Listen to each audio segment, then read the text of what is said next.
चलिए, नमस्कार प्यारे बच्चों, क्वांटम बैच पे आपका स्वागत है। क्वांटम बैच देखिए, इस बैच में अभी हम लोग क्या पढ़ रहे थे। अगर आपका सपना नीट और आईआईटी जेईई है, ठीक है, तो आप इस बैच को बहुत ही अच्छे तरीके से आपको पढ़ना चाहिए। बहुत ही सिंपल तरीके से मैं आपको पढ़ाऊंगा। मुझे ऐसे कई बच्चे मिले मेरे मतलब आसपास में भी कई बच्चे मिले जिन्होंने बोला कि मेरा नीट में 155 स्कोर है और बहुत नामी नामी इंस्टीट्यूशन से पढ़े हुए। तो प्रॉब्लम ये थी कि नॉलेज तो है, फिर ये रैंक क्यों नहीं उठ पा रहा है। क्योंकि प्रॉब्लम ये है ना कि वो बच्चे सीधे क्या करते हैं, एडवांस से क्वेश्चन पे मूव मार रहे हैं, जिससे उसका बेसिक जो स्ट्रक्चर है वो हिल गया हुआ है। और सारे क्वेश्चन एडवांस लेवल के नहीं आते हैं नीट में या जेई मेंस में भी, और एडवांस में भी तो खैर एडवांस है। तो पहले मेंस और नीट की बातें कर लेते हैं, जब ये चैप्टर खत्म करेंगे फिर जेई एडवांस की बात करते हैं जब चैप्टर खत्म होता है तब। अभी हम लोग अपना बेस बनाएंगे, लेवल 1 कंप्लीट करेंगे, फिर लेवल 2 पे जाएंगे, फिर लेवल 3 पे जाएंगे, ठीक है। तो इस क्रम में हम लोगों ने आपके लिए जो तैयार किया है, इसमें आज मैं आपको डायमेंशन में मतलब जो हम लोग पढ़ रहे हैं टॉपिक जिसका नाम है यूनिट एंड मेजरमेंट, उसके अंदर हम लोगों ने सबसे पहले क्या देखा, यूनिट देखा, एंड दैट्स आफ्टर क्या देख रहे हैं हम लोग, डायमेंशन, ठीक है। तो मेरे पढ़ाने का तरीका यह है प्यारे बच्चों कि पहले यूनिट की थ्योरी एकदम रम के पढ़ाया आपको 2 लेक्चर में। इसके बाद इसकी एक क्लास हमने पूरा PYQ मतलब कि आप सॉरी डीपीपी पे दिया। डीपीपी डेली प्रैक्टिस पेपर मैंने आपको दिया। अगर आप हमारे दिए गए डिस्क्रिप्शन के लिंक से अगर आप एप्लीकेशन पे जाओगे तो एप्लीकेशन पे ये मिल जाएगा, और एप्लीकेशन पे तो कोई बात नहीं है। तो क्या है डीपीपी आपने, तो लेक्चर नंबर जो तीसरा था वो डीपीपी सॉल्व करने पर था। आज हम लोग डायमेंशन पढ़ेंगे, छोटा लेक्चर होगा, और डायमेंशन करने के बाद इस पे क्वेश्चन देखेंगे। तो इस फिर हमारा अगला लेक्चर सिर्फ क्वेश्चन का आएगा, और उसमें हम लोग डायमेंशन पर सिर्फ क्वेश्चन देखेंगे। तो क्वेश्चन के लिए हम थ्योरी को नहीं मार रहे और थ्योरी के लिए क्वेश्चन को नहीं मारेंगे, दोनों का सेपरेट लेक्चर चलेगा, ठीक है, ताकि ज्यादा समय मिल पाए ग्रो करने का, ठीक। तो चलिए, आज का जो हमारा हेडिंग है और आज की जो हमारी टॉपिक है वो है हमारा डायमेंशन, ठीक है।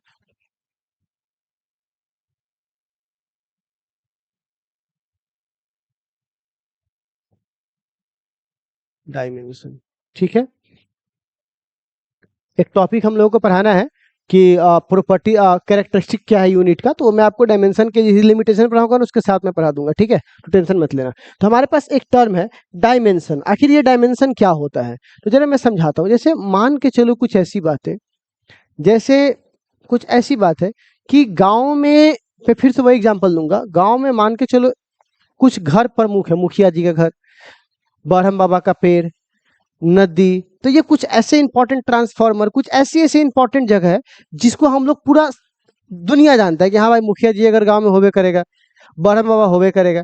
अब उस गांव का परिचय पूछना है, आदमियों का परिचय, ठीक है। तो हम क्या पूछते, तुम्हारा घर कहाँ है रे, तो मुखिया जी के घर के बगल में। अच्छा, तुम्हारा वहां पे, तुम्हारा घर है, तो मुखिया जी के घर देख लियो, उससे आगे जाके दाहिना घूमिएगा तो मेरा घर मिल जाएगा। अच्छा, तो आप देख रहे हो अलग अलग लोगों को बताने के लिए एक आदमी की रेफरेंस की आवश्यकता पड़ रही है, और उस एक आदमी के रेफरेंस से हम बहुतों का घर बता देंगे कि 10 कदम आगे, 20 कदम आगे, 50 कदम आगे, मुड़ कर इधर। तो हमने एक आदमी को मेन बना लिया, तो उसके हर पता है मुखिया जी आ रहे हैं।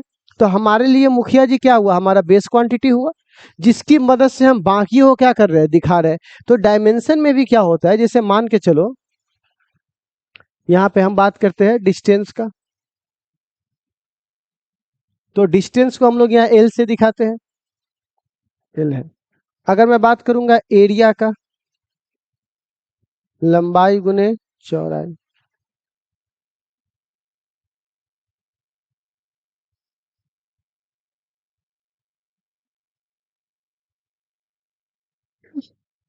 अब बात करूंगा किसका,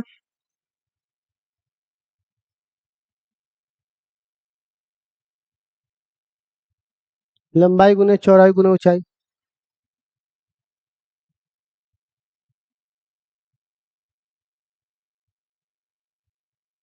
आएगा, लंबाई भी एक तरह का लंबाई है, चौड़ाई भी एक तरह का लंबाई है, और हाइट भी क्या है, लेंथ है। तो अगर मैं यहाँ पर क्या बोलूंगा, L⁻3। तो आप हमको एक बात बताइए, हमने ये तीन डिफरेंट डिफरेंट क्वांटिटी को दिखाने के लिए एक ही चीज का यूज किया है जिसका नाम है लेंथ।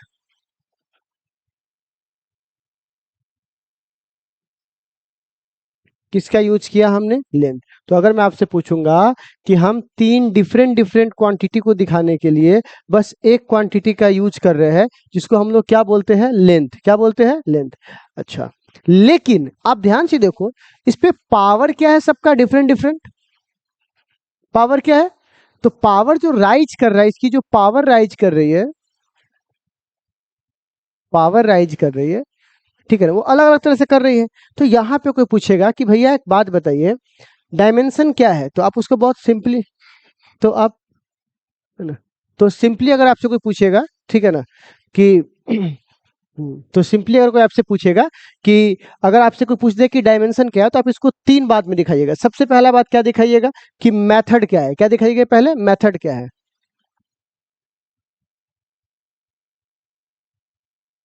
ठीक है, क्या दिखाइएगा, मेथड की, डायमेंशन क्या है, एक मेथड है, डायमेंशन क्या है, एक मेथड है, क्या करने का मेथड है, तो एक्सप्रेस, क्या करने का, एक्सप्रेस, किसको एक्सप्रेस करना है, तो all physical quantity,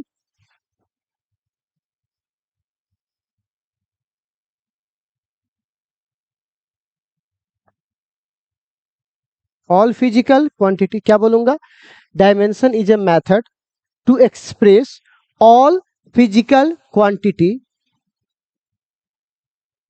in the term of, किसके टर्म में, in the term of fundamental physical quantity, fundamental physical quantity. जैसे मैंने बोला ना, मुखिया जी का घर मेन है और बाकी सबका हम जो पता बता रहे मुखिया जी के टर्म में बता रहे, उसी प्रकार सारे फिजिकल क्वांटिटी का पता किसके रूप में बताएंगे, फिजिकल क्वांटिटी के रूप में। लेकिन यहां पर एक चीज और होगा, ठीक है ना, राइजिंग पावर, क्या राइज करके बुआ, पावर को राइज करके हम लोग क्या करेंगे, इसका पता बताएंगे, ठीक है ना। तो चलिए, ये हमारे पास क्या हुआ, चीज है। तो प्यारे बच्चों, आप इसकी डेफिनेशन आपको मैं बनाऊं तो वो तो मैं डेफिनेशन बना दूंगा, बट आपको ओवरऑल समझ में आया मैं क्या कहना चाह रहा हूँ। डायमेंशन एक मेथड है, देखो होता क्या है, इसीलिए मैं आप सबको बोलता हूँ, थ्योरी को ठीक से नहीं समझना, अंडरलाइन करना कि हाँ लिख के लाते इसको अंडरलाइन करते चलो क्वेश्चन बनाओ, ऐसे नहीं होता। ऐसे आप वो हो पाएगा ना, ये हो पाएगा। आप पहले एक बार हम लोग थ्योरी को उसके आत्मा के साथ पढ़ लेते हैं ढंग से, समय देकर, फिर एक लेक्चर और करके हम लोग क्या करेंगे, क्वेश्चन सॉल्व कर लेंगे, सिंपल सी बात है। तो क्या लिखेंगे इसका definition, the method to express, the method to express all physical quantity in the term of fundamental physical quantity by raising its power is called dimension, ठीक है। तो डेफिनेशन आप लोग लिख लोगे, ठीक है। आप एक बार मेरे वीडियोज को दोबारा देखिए, डेफिनेशन को लिख लेना, ठीक है ना। तो ये हमारा हो जाएगा, और ये हमारे पास एक एग्जांपल आ गया। तो चलिए, अब सवाल आता है कि सबसे पहले तो हमें क्या जानना चाहिए, क्योंकि जब तक इसके बारे में जानकारी नहीं होगी तब तक इसके रूप में दूसरे को कैसे दिखाएंगे, इसीलिए हमें इसके रूप में किसको दिखाना पड़ेगा, दूसरे को। तो सबसे पहले हम डायमेंशन किसका जानेंगे, फंडामेंटल फिजिकल क्वांटिटी का, ठीक है ना। तो हम लोग अब डायमेंशन जानने जा रहे हैं, फंडामेंटल फिजिकल क्वांटिटी। क्या क्या जानेंगे बउआ,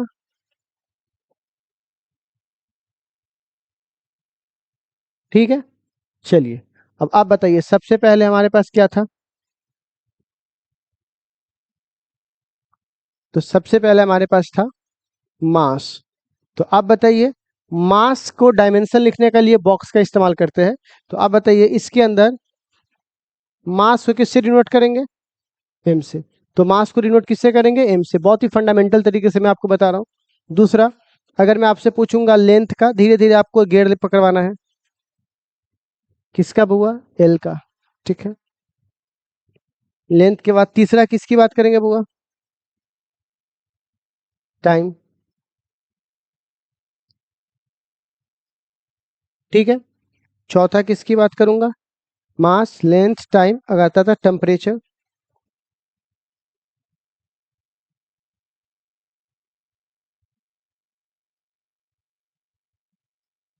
कि टेम्परेचर के बाद आता है पांचवा में इलेक्ट्रिक करंट,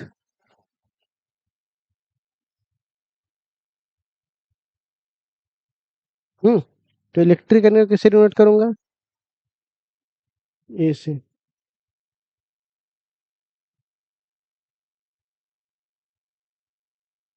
छठा, लुमिनस इंटेंसिटी,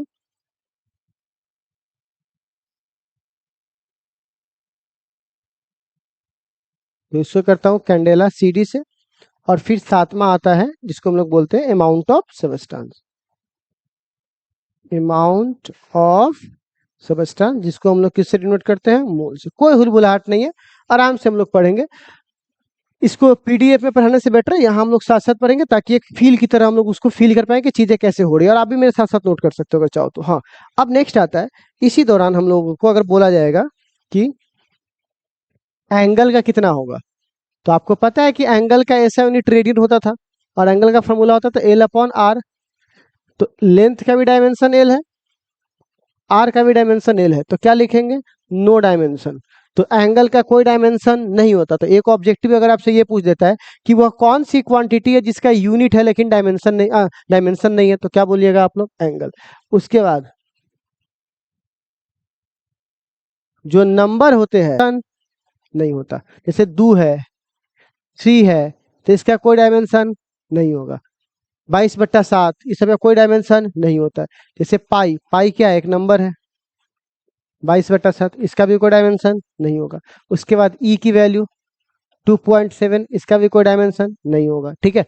उसके बाद एंगल, उसके बाद साइन थीटा, जैसे रेशियो होता है ना, sine theta, cos theta, tan theta, इसका भी कोई डायमेंशन यहाँ पर नहीं होगा, ठीक है।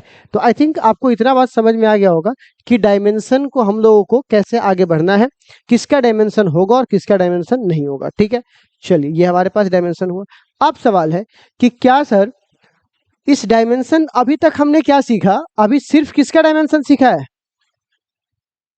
और अभी हमें किसको एक्सप्रेस करना है, ऑल फिजिकल क्वांटिटी को एक्सप्रेस करना है किसकी मदद से। लेकिन सवाल यहाँ पर यह है प्यारे बच्चों, वापस यही सवाल वापस आता है कि अगर हम ऐसा करते हैं तो हम सारे फिजिकल क्वांटिटी का फॉर्मूला तो नहीं जानते, क्लास 11th में कितना गायब जान लीजिएगा। तो इसीलिए अभी फॉर्मूला के पीछे नहीं भागिएगा, मैं फॉर्मूला दूंगा, आपको सिर्फ वर्क करना है, ठीक है। तो चलिए हम लोग एनसीईआरटी के बुक के पीछे चलते हैं। एनसीईआरटी बुक सबसे बेस्ट बुक है। स्टार्ट करूं?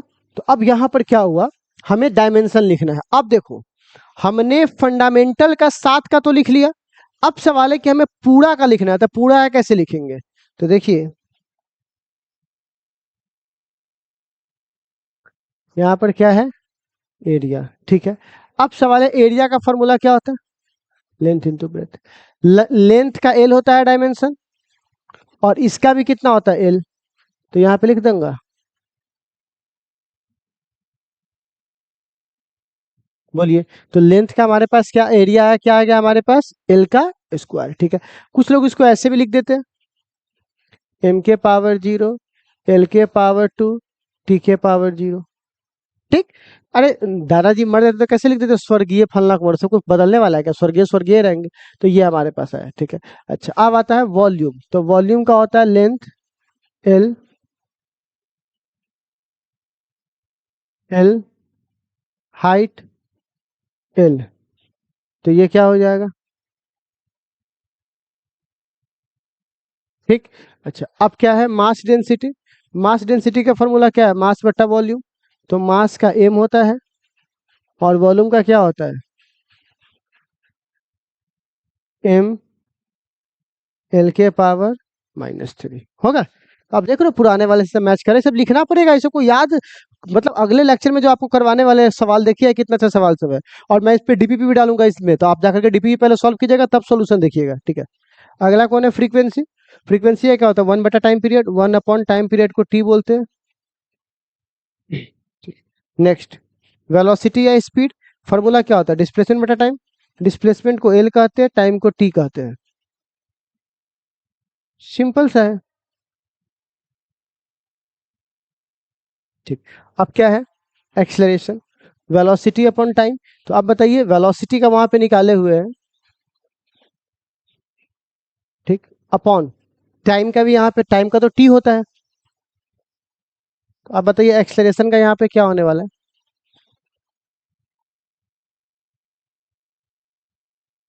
छठा नंबर, ठीक। अब सातवां कौन है, फोर्स।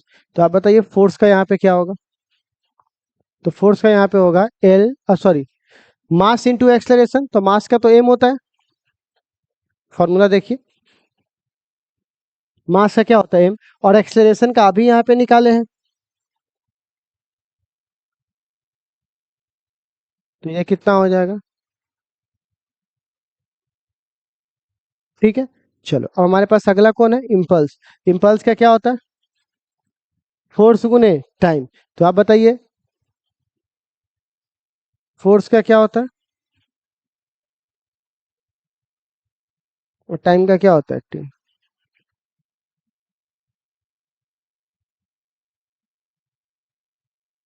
एम एल टी के पावर -1। ठीक है, ये हमारे पास आ गया। ठीक। अच्छा, अब आता है नॉमा। तो अब देख रहे हो कैसे कैसे यूज हो रहा है। अब 9 नंबर में कौन है हमारे पास? हाँ, 9 नंबर में है वर्क। वर्क का फॉर्मूला क्या है? Force into distance. अभी हम लोगों ने फोर्स का निकाला है, जस्ट अभी। आप लोग नोट भी करते रहिएगा मेरे साथ साथ, अगर नहीं आता तो मैं बोलता हूँ लिख लीजिए। फोर्स का इतना होता है, distance is just like a length, तो लेंथ का एल होता है। तो ये कितना हो जाएगा? ये हो जाएगा एम एल। ठीक है। अच्छा, नेक्स्ट कौन है हमारे पास? पावर। पावर का फॉर्मूला क्या होता है? Work upon time. तो वर्क का क्या होता है? यहाँ पर एल, दो एल था ना, तो स्क्वायर छूट गया, सॉरी। दो एल था ना, तो स्क्वायर यहाँ से छूट गया। तो यहाँ से एम एल स्क्वायर टी के पावर -2। ठीक, और बट्टा पावर में और क्या है? टाइम है। तो टाइम का क्या हो जाएगा? टी। तो इसी तरह आप एक बार आगे बना के चेक करो, तो मैं यहाँ पे रुक रहा हूँ। तो चलिए, आप किसकी बात करेंगे? प्रेशर और किसका? स्ट्रेस का। तो प्रेशर का फॉर्मूला क्या होता है? Force upon area. स्ट्रेस का भी क्या होता है? Force upon area. तो आप बताइए प्रेशर का क्या फॉर्मूला होगा? फोर्स। तो फोर्स का क्या हमने निकाला है?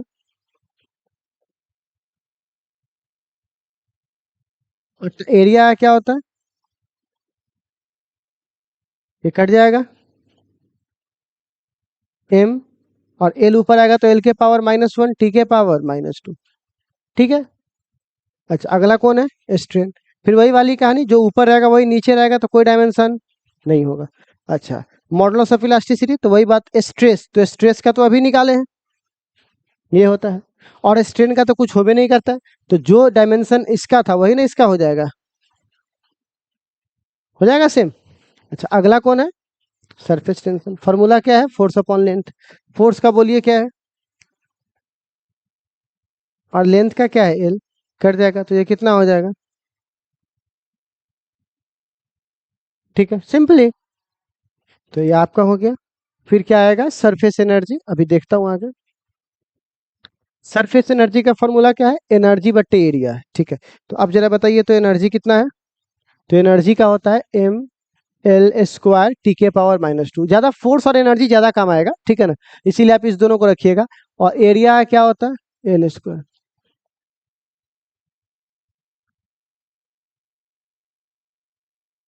ठीक है, अगला कौन है? Velocity gradient. तो वेलोसिटी ग्रेडियंट का क्या होता है? Velocity upon distance. तो वेलोसिटी का होता है एल टी -1, और डिस्टेंस का एल, तो एल से एल कट जाएगा, तो सिर्फ क्या बचेगा? t-1। हो गया। फिर अगला कौन है हमारे पास? Pressure gradient. Pressure upon distance. तो प्रेशर का क्या होता है?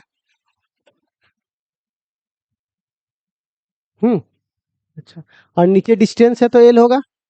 तो ये कितना हो जाएगा? एम एल के पावर -2 टी के पावर -2। हो जाएगा।